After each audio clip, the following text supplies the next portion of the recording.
दोस्तों, अब हम लोग पोटेंशियल एनर्जी और फोर्स के बीच में एक फाइनल रिलेशन निकालते हैं और कोई भी फोर्स कंजर्वेटिव है या नहीं वो एक बार हम निकालने का ट्राई करते हैं। एक तरीका बता दिया जाएगा, उस तरीके से हमें बस चेक करना पड़ेगा, फिर हमें मालूम पड़ जाएगा फोर्स हमारा कंजर्वेटिव है या फिर नहीं है। लेट्स सी क्या है मेरे पास। मान लो हमारे पास कोई एक जगह पे पोटेंशियल एनर्जी U दे रखा है। It is a function of x Y Z. अच्छा, अगर पोटेंशियल एनर्जी दे रखा है फिर तो कोई टेंशन ही नहीं है। The force will be conservative. The force will be conservative. ठीक है, एक आध एक्सेप्शन है, भाड़ में जाए, बाकी हम फोर्स को हमेशा कंजर्वेटिव मानेंगे, राइट। तो अब अगर मुझे कोई फोर्स निकालने के लिए बोले जो हमें ये वाला U दे, तो फोर्स हम किस तरीके से निकालेंगे, उसके लिए अब हम लोग एक चीज डिफाइन करेंगे। We define del vector. Del vector क्या है? डो by dough X I cap, dough by dough Y J cap, dough by dough Z K cap. हम डिफाइन करते हैं डो by dough X I cap plus dough by dough Y J cap plus dough by dough Z K cap. ठीक है, ये हमारा है del vector. तो अगर कोई एक जगह का पोटेंशियल दिया हुआ है U, तो द करस्पॉन्डिंग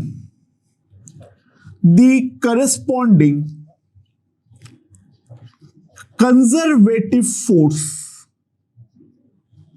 इज क्या होगा? That will B F vector and that is defined as minus dou vector into U. That's the way the corresponding conservative force is defined. It is minus dou vector into U, यानी F vector मेरे पास आ जाएगा minus dou F by dou X I cap plus dou F by dou Y J cap plus डो F by डो Z into के cap. ये मेरे पास F vector आ जाएगा, right. तो मान लो U मुझे दे रखा है minus x y square Z cube plus 10। ये हमें U दे रखा है as a function of x Y z, right. तो ये ऑब्वियसली बात है, कोई एक करस्पॉन्डिंग कंजर्वेटिव फोर्स का पोटेंशियल एनर्जी है। तो हम लोग कैसे निकाले ये वाले U का वैल्यू? लेट्स सी, ये U का वैल्यू से F कैसे निकाले। अच्छा, डो U बाई डो एक्स क्या होगा? अगर x के रेस्पेक्ट में पार्शियली डिफरेंशिएट करूंगा तो y और z तो कांस्टेंट है, बाहर हो जाएगा, राइट। और x का डिफरेंशिएशन हो जाएगा 1 और 10 का डिफरेंशिएशन हो जाएगा 0। It will be simply y square z cube, right. डो u बाई डो y मेरे पास क्या आएगा? x और z क्यूब तो कांस्टेंट है बाहर, y स्क्वायर का डिफरेंशिएशन आएगा, क्या आएगा? 2y। तो माइनस 2xy क्यूब एंड डो u बाई डो z क्या आने वाला है? डो u बाई डो z क्या आने वाला है? x और y स्क्वायर तो कांस्टेंट है, z क्यूब का डिफरेंशिएशन 3z स्क्वायर, तो minus 3xy square into z square. तो अब मैं अगर इस पर देखूं, मेरे पास सिंपली फोर्स क्या आ जाएगा? तो F vector is equals to क्या आ जाएगा, माइनस से तो खत्म हो जाएगा ये माइनस, तो Y square Z cube I cap plus 2xyz cube J cap plus 3xy square Z square into के कैप। तो अगर पोटेंशियल एनर्जी दे रखा है फिर तो सिंपल है, हम ये करेंगे F vector is equals to minus do vector into U, ठीक है, and this has to be done for three dimensional force, right, and by the way for one dimensional force यानी अगर एक ही वेरिएबल है फिर तो हम जानते हैं उसमें क्या होता है, क्या, delta U,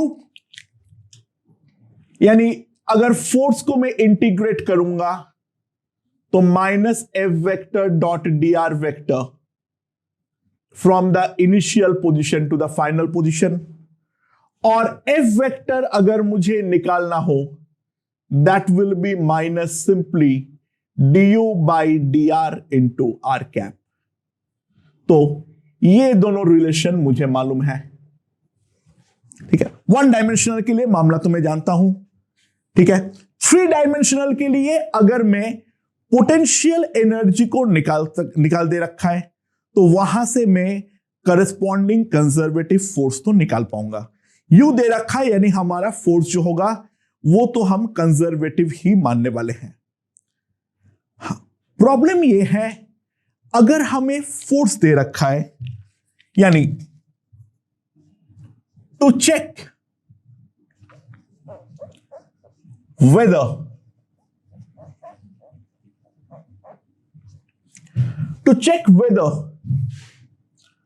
a 3-dimensional force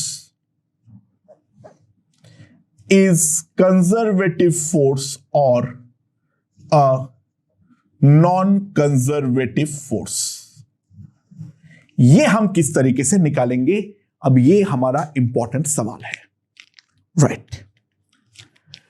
अच्छा, मैं स्टेप बाय स्टेप करवा रहा हूं।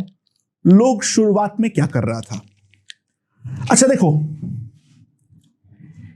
एफ वेक्टर मान लो हमारे पास है Y i cap plus x j cap, ठीक है, तो सवाल यह था इज इट कंजर्वेटिव,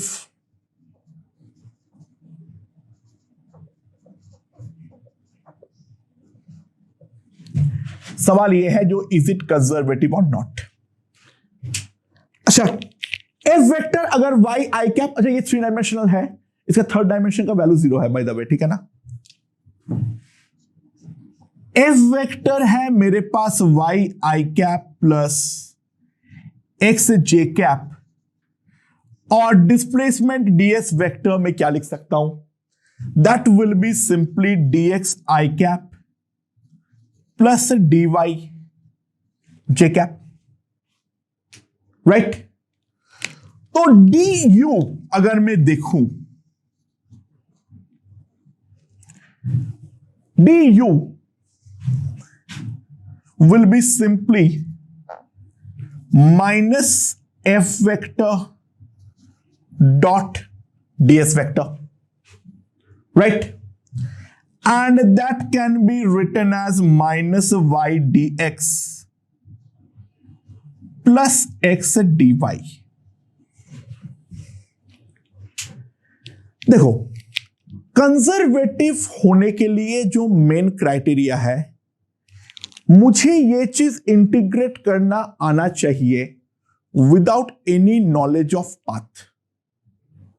मुझे इंटीग्रेट करना यानी जो मैं निकालूंगा F dot D S, it must be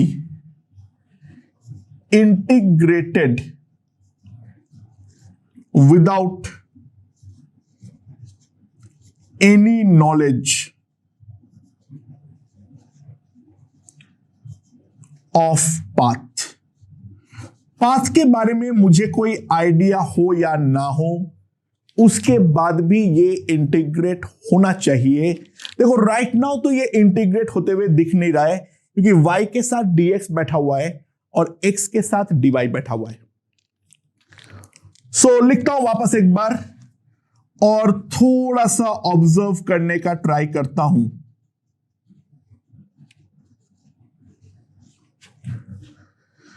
and if I closely observe तो मुझे कोई चीज दिखता है, this is equals to minus dxy।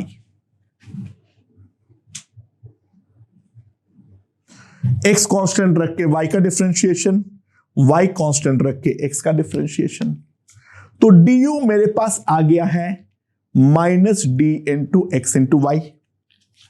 So delta u will be simply minus integral dxy।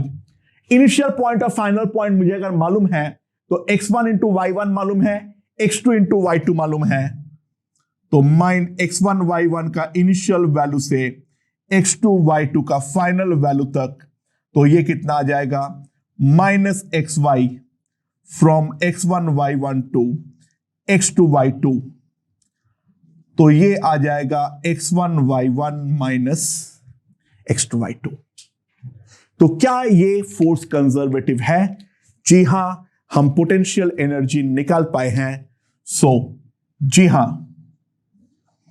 ये वाला फोर्स मेरा कंजर्वेटिव है, राइट। सिमिलरली अगर मैं दूसरा भी एक एग्जांपल देखूं, मान लो एफ वेक्टर हमें दे रखा है, एफ वेक्टर अगर हमें दे रखा है tan इनवर्स x,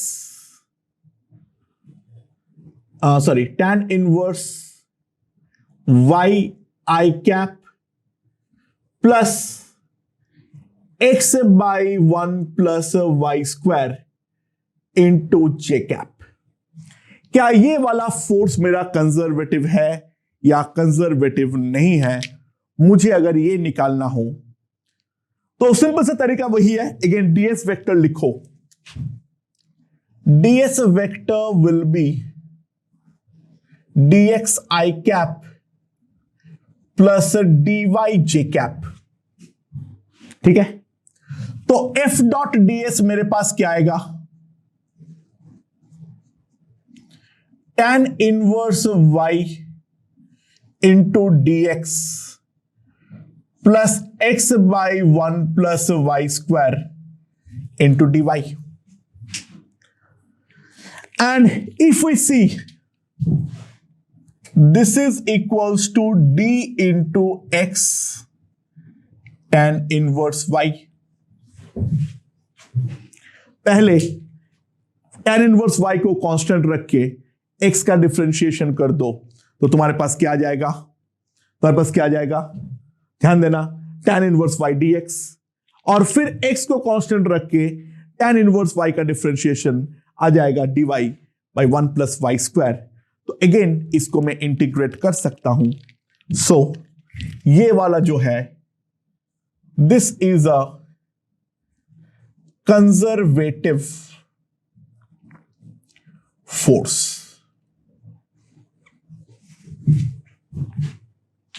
राइट। तो ये जो मैं लिख पा रहा हूं, इस चीज को हम बोलते हैं, ये मैथ्स में तुम लोग आगे पढ़ोगे, इस चीज को हम बोलते हैं परफेक्ट डिफरेंशियल। इस चीज को हम बोलते हैं परफेक्ट डिफरेंशियल। तो कुल मिला के बात यह है, फॉर अ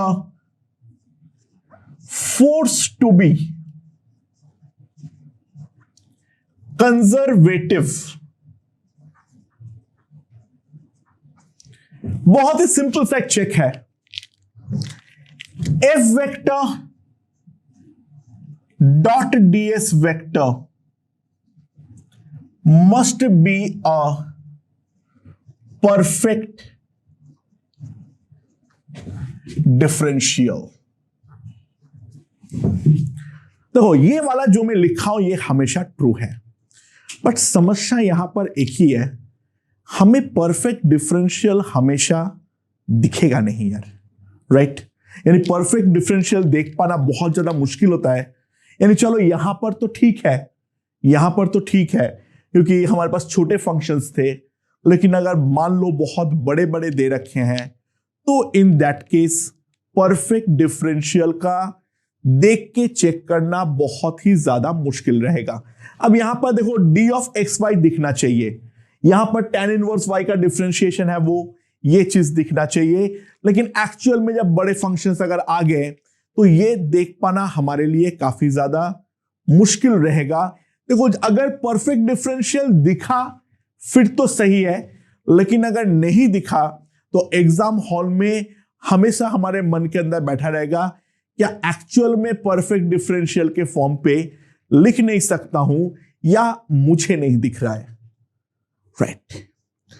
तो एक गोल्डन रूल है वो पहले सुन लो, क्या है उसका मैं एक ट्रिक भी बताऊंगा।